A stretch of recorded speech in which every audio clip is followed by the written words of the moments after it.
Hai, Assalamualaikum warahmatullahi wabarakatuh. Selamat sejahtera. Cikgu tahu ramai murid-murid, mungkin hampir beratus ribu murid seluruh Malaysia telah pun memohon untuk menduduki pentaksiran kemasukan sekolah khusus PKSK bagi tujuan penempatan ke-5 jenis sekolah khusus seluruh negara yang meliputi Sekolah Berasrama Penuh SBP, Sekolah Menengah Kebangsaan Agama SMKA, Sekolah Menengah Teknik SMT, Kolej Vokasional KV dan Maktab Tentera Diraja MTD. Namun, hanya 44,653 tempat sahaja yang disediakan. Cikgu tahu banyak persoalan murid-murid tentang pentaksiran kemasukan sekolah khusus nanti, terutama sekali bagi tingkatan 1 dan tingkatan 4. Jadi, kali ini, dalam video ini, cikgu akan terangkan, jelaskan beberapa persoalan yang murid-murid ingin tahu.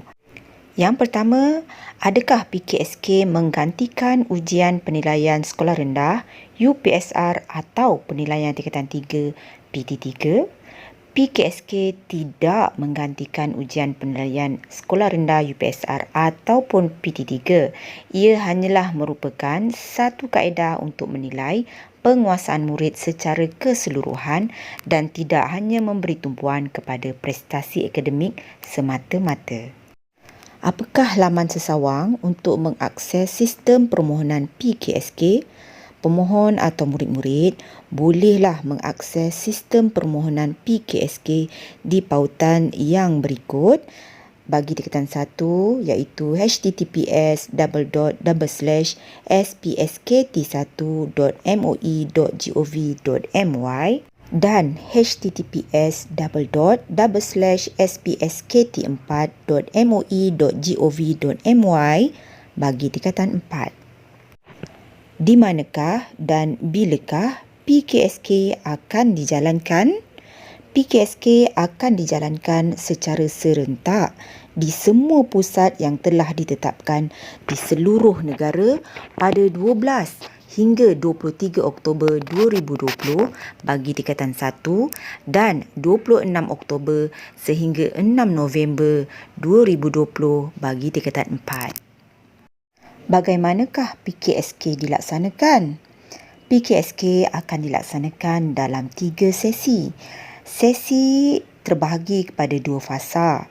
Dalam fasa 1, calon dikehendaki menjawab bahagian C iaitu penulisan esei sekurang-kurangnya 100 patah perkataan bagi tingkatan 1 dan 250 patah perkataan bagi tingkatan 4 berdasarkan tajuk yang diberikan dalam masa 45 minit. Seterusnya, dalam fasa 2, calon perlu menjawab soalan bahagian A dan B secara dalam talian dalam masa 90 minit bagi tingkatan 1 dan tingkatan 4. Calon hanya perlu menduduki satu sesi PKSK sahaja mengikut tarikh dan tempat dan masa yang telah ditetapkan. Apakah komponen PKSK dan bagaimana ianya dibahagikan? PKSK terbahagi kepada 3 komponen iaitu bahagian A terdiri daripada kecerdasan insaniah iaitu EQ, SQ dan SSQ sebanyak 20%. Bahagian B, kecerdasan intelek iaitu IQ, pengetahuan am dan penyelesaian masalah sebanyak 70% dan bahagian C, artikulasi penulisan sebanyak 10%. Bagi bahagian A yang merupakan soalan objektif aneka pilihan, merupakan kecerdasan insaniah yang mencakupi elemen kecerdasan emosi EQ, kecerdasan rohani SQ dan kecerdasan kemahiran insaniah SSQ yang digunakan untuk mengenal pasti karakter murid di mana murid perlu menjawab 30 item objektif bergrade dengan wajaran skor sebanyak 20%. Okey, tipsnya adalah pilih jawapan yang paling positif berdasarkan nilai murni kehidupan bagi mendapatkan markah yang paling tinggi. Contoh soalan yang cikgu dapat daripada blog Belajar Matematik ialah: yang pertama, sekiranya rakan anda mengajak anda melanggar peraturan sekolah, apakah tindakan anda? Soalan kedua, contoh soalan, kalau kamu terserempak dengan pengemis, apakah yang akan kamu lakukan? Contoh soalan tiga, apakah perasaan anda jika dibuli? Seterusnya, bagi bahagian B, komponen kecerdasan intelek pula mencakupi elemen kecerdasan intelektual IQ, pengetahuan am dan penyelesaian masalah yang digunakan untuk mengukur tahap kognitif murid.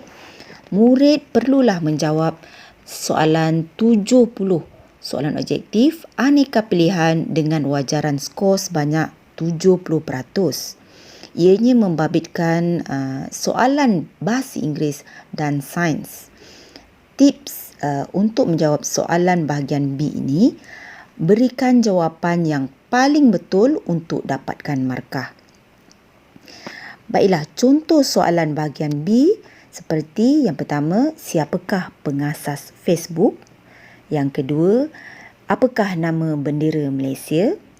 Yang ketiga, apakah tasik buatan di Malaysia? Yang keempat, apakah tenaga solar? Yang kelima, adat pepatih dari negeri mana? Dan banyak lagi. Tempoh menjawab bagi bahagian A dan B adalah selama 90 minit.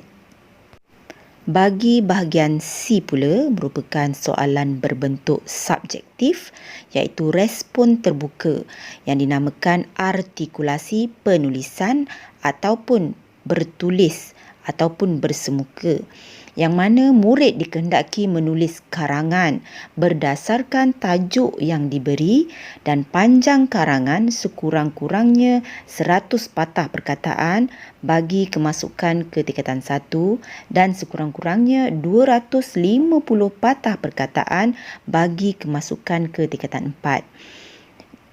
Oleh yang demikian, murid-murid mestilah bawa alat tulis, pen yang mencukupi untuk menjawab soalan ini. Murid diberikan tempoh masa selama 45 minit untuk menjawab soalan dengan wajaran skor sebanyak 10%. 3 tajuk diberikan dan murid hanya boleh pilih salah satu tajuk. Antara topik ramalan artikulasi penulisan ialah seperti yang pertama, ceritakan pengalaman atau aktiviti anda semasa tempoh PKP, Perintah Kawalan Pergerakan. Yang kedua, apakah wabak COVID-19 dan bagaimanakah menghindari wabak tersebut? Yang ketiga, bagaimanakah mengatasi masalah sosial remaja? Yang keempat, apakah kesan buruk gadget kepada remaja? Yang kelima, bagaimanakah anda meneruskan pembelajaran online semasa tempoh Perintah Kawalan Pergerakan PKP? Yang keenam, apakah kesan buruk pandemik COVID-19? Dan yang ketujuh, bagaimanakah hubungan keluarga boleh mengurangkan masalah sosial? Soalan artikulasi penulisan PKSK tidak sama di pusat PKSK yang berlainan dan tidak sama pada masa atau hari yang berbeza walaupun di pusat PKSK yang sama. Tips dan contoh soalan yang cikgu berikan hanyalah sebagai bantuan dan panduan bagi murid-murid menghadapi pentaksiran kemasukan ke sekolah khusus nanti. Murid-murid haruslah membuat persiapan yang lebih baik melalui pembacaan di semua media yang ada. Soalan seterusnya, setelah menduduki PKSK, bilakah saya boleh membuat semakan status permohonan?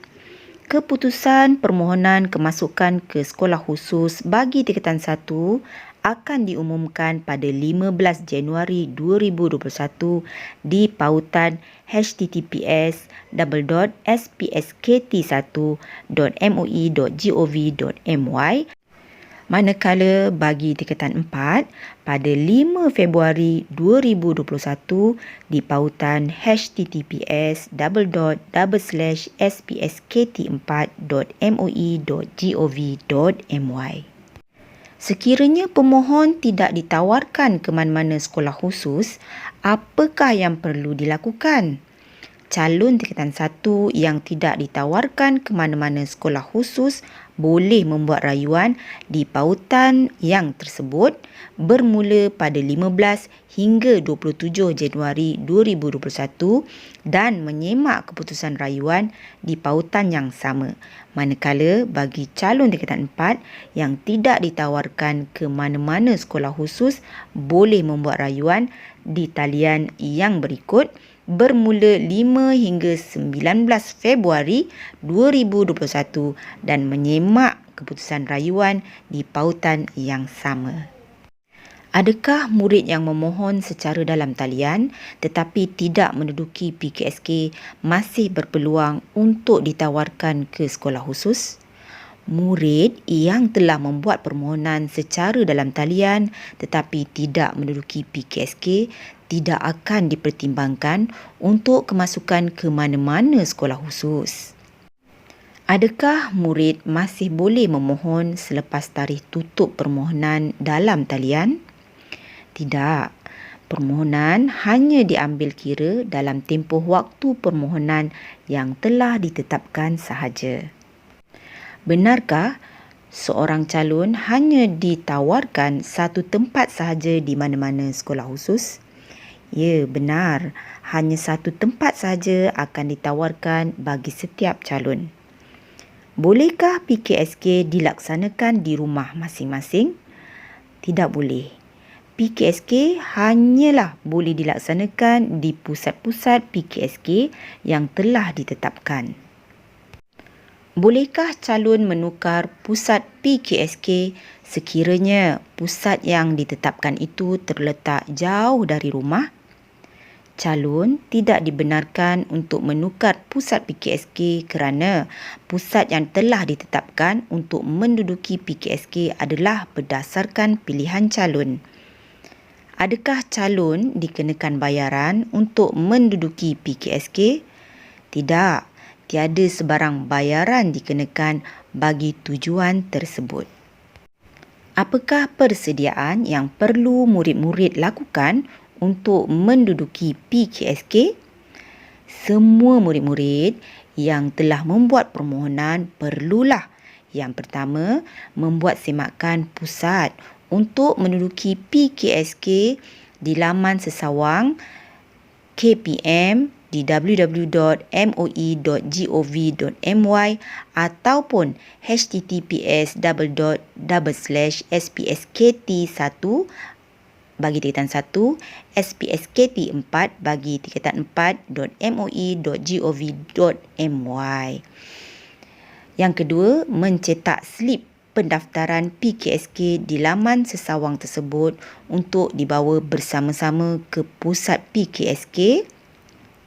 Yang ketiga, membawa kad pengenalan ke pusat PKSK. Yang keempat, membawa peralatan tulis. Yang kelima, memakai pakaian seragam sekolah ketika menduduki PKSK. Yang keenam, memastikan diri sihat dan tidak bergejala COVID-19. Yang ketujuh, bawa dan sentiasa memakai pelindung muka face shield mengikut saranan Kementerian Kesihatan Malaysia KKM. Dan yang ke-8, amalkan penjarakan fizikal. Jika saya bergejala COVID-19, bolehkah saya menduduki PKSK? Calon yang bergejala tidak boleh menduduki PKSK selaras dengan arahan KKM. Apa yang boleh saya lakukan jika saya bergejala COVID-19? Jalanilah pemeriksaan kesihatan di klinik-klinik KKM berhampiran dan dapatkan pengesahan daripada pengamal perubatan bertauliah. Maklumkan kepada pusat ujian agar PKSK khas dijadualkan semula untuk murid-murid kelak. Jika saya telah disahkan positif COVID-19, bolehkah saya menduduki PKSK? Tidak boleh. Maklumkanlah kepada pusat ujian, PKSK khas akan dijalankan selepas pesakit disahkan sembuh oleh pengamal perubatan bertauliah.